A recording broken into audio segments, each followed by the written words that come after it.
Hey guys, what is up and welcome to a new League of Legends video. Now in this one, there seems to be more and I guess new information regarding the whole new runes and the rune keystone and the whole runes reforged system.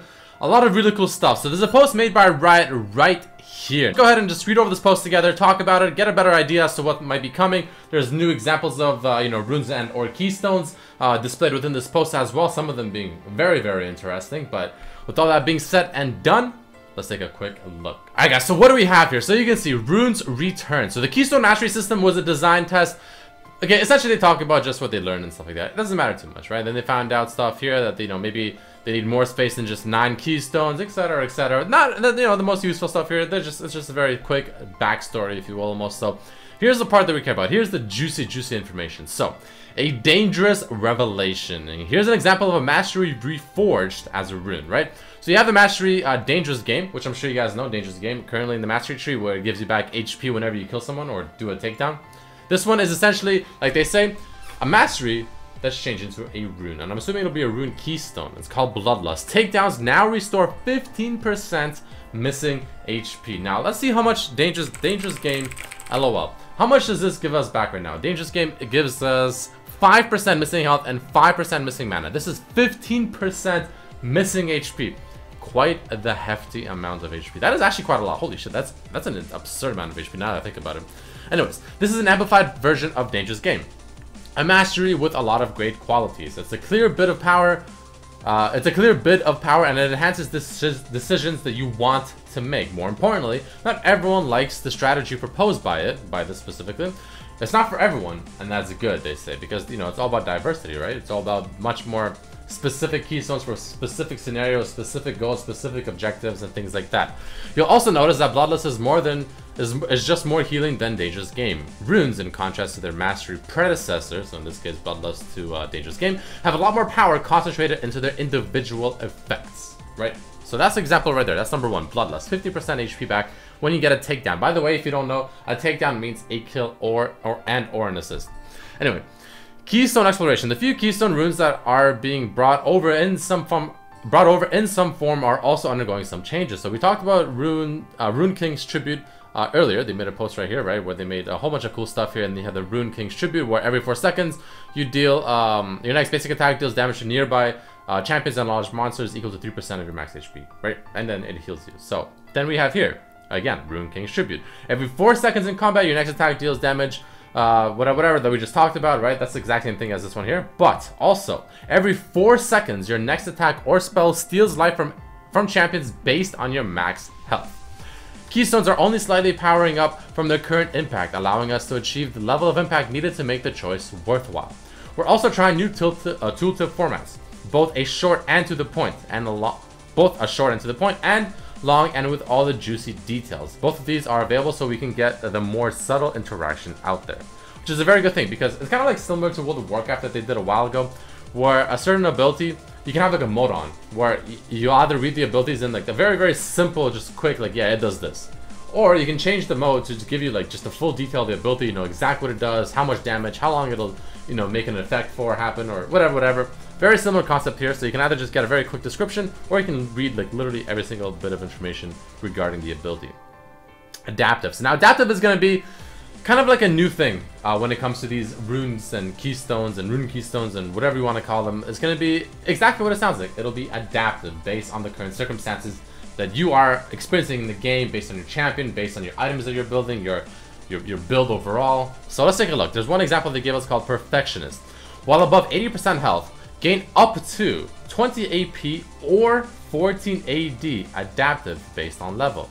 Anything labeled as adaptive adapts to your champion and in-game item build. If a rune offers adaptive attack damage or ability power, it will grant you one or the other based on whichever of attack damage or ability power you have more of within your items. Default to the stat list first. So why? So when designing runes, we ran into an interesting problem. Runes are a huge stepping stone of power for champions in the early game, and feeling unsupported by the rune system feels really bad. But at the same time, we don't want to drown you in runes. We went about tackling this space from a lot of different directions. One major slice of that is what to do about all those spell slingers who scale off of attack damage.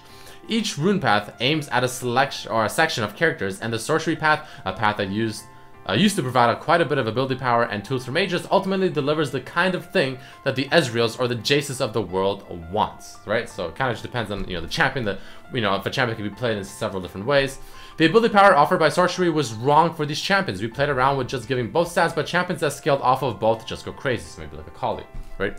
Or maybe like, I don't know, who else? Who else scales off of both stats really, really well? Kali's the first one. Jax is a good one too. Jax also scales well off of both stats, AP and AD. Runes can't rely on changes throughout the game, with items being able to respond to investments like my opponent is tanking up is important, and there's inherent flexibility with selling and buying.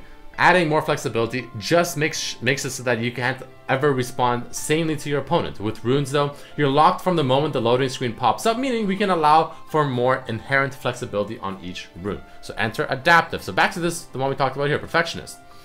While above 80% HP, you get one of those two based on your level and based on, of course, what you're currently building, your items and stuff like that. The game kind of determines that for you. So this is an example of such a case. Perfectionist was designed with a less explosive, more small trade-oriented lane in mind. Its aim was to build off of great trading patterns and let you synergize with a teammate bringing you heals. What we also discovered, though, was a desire that wasn't exclusive to the me and my friend lane. So they talk about obviously being maybe like in ball lane. Let's say your support is Rock or Son or something, right? Obviously you have to be above 80% for this to kick in, which is, a pretty important thing to keep in mind. But they're saying that it's not only exclusive to those kind of lanes, like bot lanes, for instance, right? The slower brawls of top lane showed a different type of promise. Mids who were always at max because they were roaming anywhere, but mid was also hungry for the interaction. Adaptive allowed us to scratch all of these itches without having to recreate the rune again with slight different stats. So for instance, like champions in mid lane that are like very safe, champions maybe like Xerath that are chilling in the back, very, very safe, not taking a lot of damage, are able to run something like this. But if you're playing someone like Yasuo, someone maybe like even Zed, an assassin in general, or just a melee champion like maybe Kassadin, probably not the best option for you just because of, you're not going to be getting obviously too many heals in yourself, unless of course you're Vladimir maybe. Vladimir is potentially a good option. But if you're playing also like an all-in champ, like again, Yasuo, Zed, there's a good amount of time where you're probably going to be underneath 80% HP, right? So it is very situational, but at the same time, those situations are very, very, very good, and they pay off quite well. Now they introduced a new feature to this rune system called Kiss and Curse effects. So essentially, these are runes that have a bad and a good effect, right? So it's pretty interesting. So check it out. So very few people want to actually be bad at something, right? Especially after the few games of novelty wears off. Good kiss/curse highlights the strengths you gain for the trade-off. In this way, the curse is more, in quotes, what can I get away with? The inspiration path, a path, by the way, if you guys don't know what that means, inspiration path, whatever. They talked about the different paths here, somewhere. I think it was here. Maybe it wasn't here. I think it was another post. They talked about the different paths. Oh, right here. Domination, inspiration, precision, sorcery, and resolve, right? There's 5 different paths regarding the rune system. So in this case, the inspiration path they talk about. A path focusing on indirect power and rule twisting has a clear example we're pushing into this space. Magical Footwear. So there's another example of a pretty interesting thing. You get free boots at 10 minutes, but you cannot buy boots before then, and these boots grant you plus 10 movement speed. So what do current boots get? LOL boots, right? So what are the current League of Legends boots offer you in terms of movement speed? Check it out here. So we have, let's go to the basic boots. These give you plus 25, right? So even then, once you finally get these boots, you're still only getting plus 10, which really is nothing. But at the same time, I'm assuming these boots will not take up an inventory slot, which is pretty important. So Magical Footwear is a reflection of this kiss/curse philosophy. In every matchup, movement speed is powerful. Against a few matchups, you can get away with hard pushing just for your powerful lane purchases, at least for a while.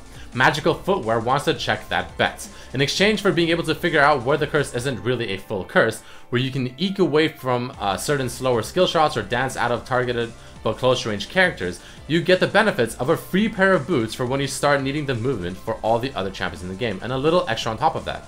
You'll see a few more mechanics and philosophies contained throughout the Rune Reforged system in the coming months, and we'll be getting more detail of the system itself out soon, so hang on tight. Now I'm not, again, entirely sure if when it says you'll get these boots grant you plus. I'm not sure when it says free, you get free boots at 10 minutes. I'm not sure if that means like you'll actually get free boots in your inventory slot and it'll take up a spot, or this keystone or this rune will essentially be the boots and you won't actually have to take up a slot in your inventory for the boots, which is, if that's the case, then I think that's really really OP actually.